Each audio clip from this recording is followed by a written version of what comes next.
Hello everyone and welcome to my channel. In today's video I'm going to be going through all the things you need to consider before hitting that record button in terms of video.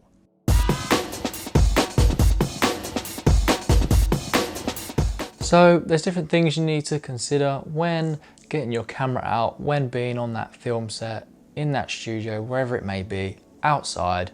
You want to make sure your camera settings are all correct for that situation. So this is just a general summary of the things that you need to look out for. I think I explained that quite well. Don't you think? So typically when I turn on my camera, the very first thing I will check is that I have got adequate battery life. There's no point turning on the camera, fiddling with settings, and then the battery dies. So step one, make sure you've got enough battery and always have a spare one close to hand. Now obviously the camera's not going to record unless it's got a memory card in it. So make sure you've got a memory card in your camera.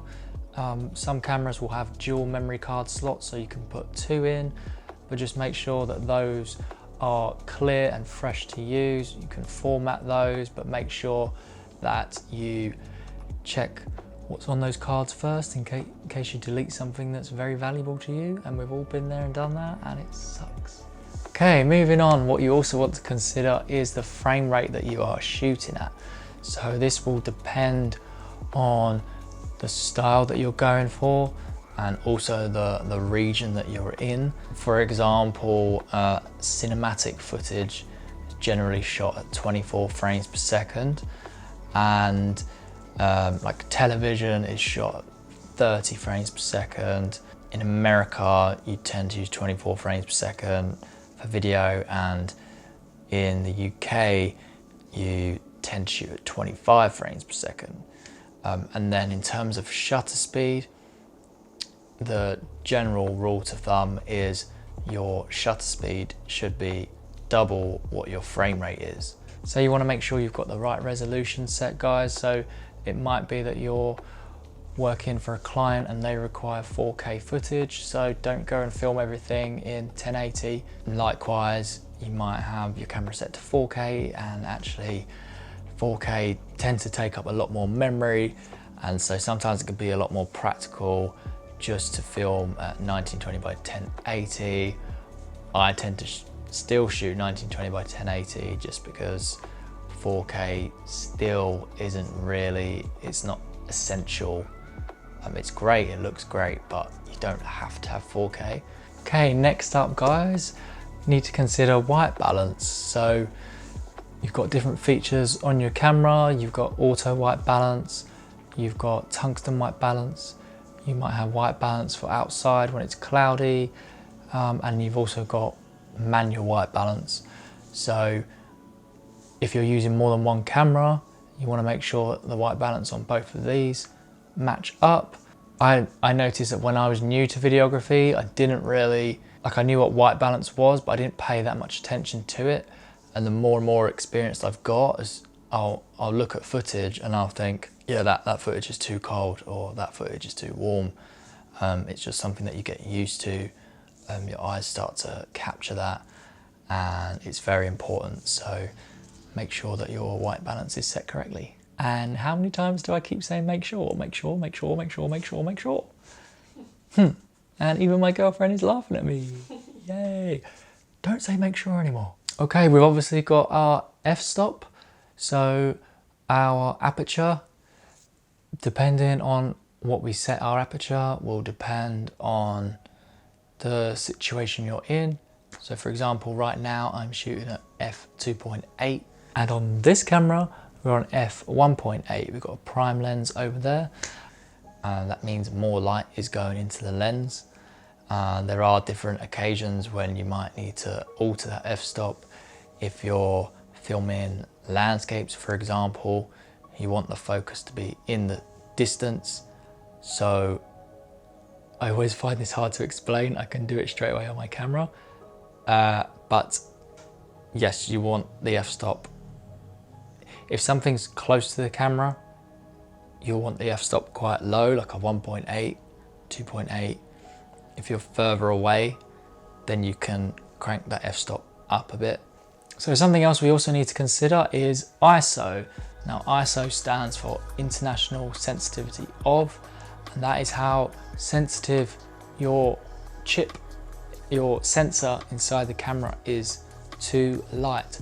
And each camera will have its native ISO, so like the standard setting that it thinks it's best for itself.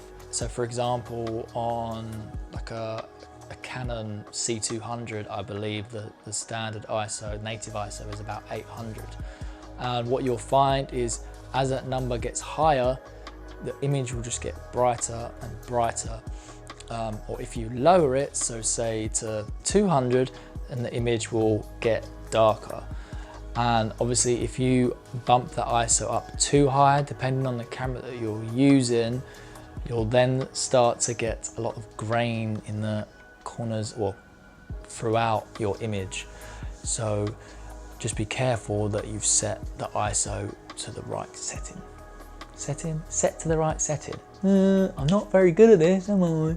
One thing you need to consider when approaching the camera is the audio input. So for example, the camera that I'm shooting on right now, it has a microphone on the top, a Rode Mic Pro. I've got a lav mic connected to a Zoom H1, which is recording the audio. But for a lot of video jobs that I do, I actually have external outputs, and you want to make sure that it's flicked to the right settings. So for example, you've got like manual level audio or auto. You've then got internal mic or external, so you want to make sure that it's on the right one. But audio is a whole another thing itself, that's another video.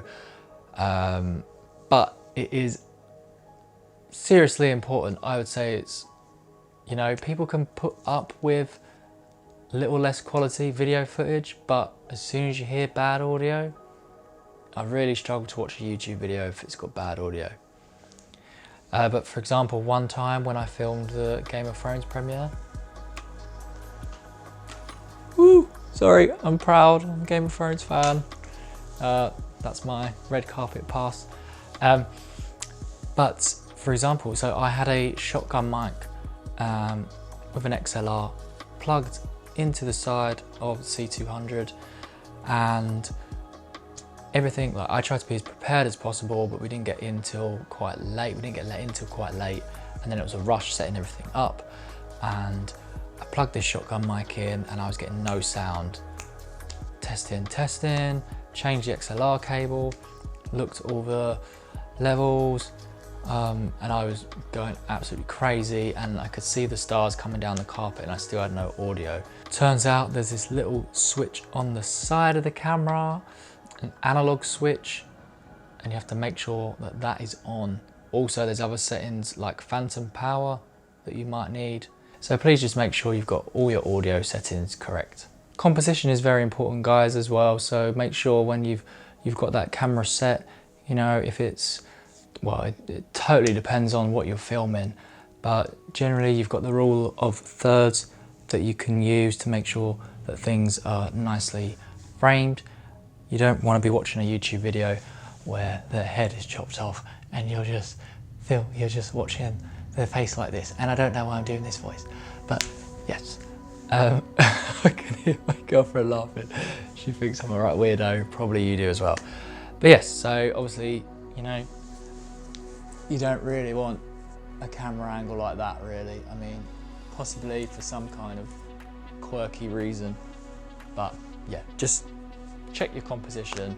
And lastly, I believe, is focus. Don't film something and then I'll look back at the footage and realise it's shot completely out of focus. Nothing worse. You've got autofocus. I tend to always use manual focus. I love manual focus. I don't really like autofocus. But yeah, you don't really want to watch a video that's blurry. You want it nice and crisp, so just adjust that lens wheel. So I hope that was of value to you. Hope you learned something, whether you're a beginner or you know you've been doing it for quite a while but you just wanted to refresh the different things you need to go through. You've been watching Greg Stock's Travel. Thank you for watching. If you enjoyed watching this video, please hit the like button.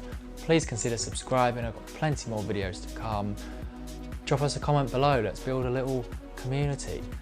And I'll see you in the next video, guys. Peace out, positive vibes, bye.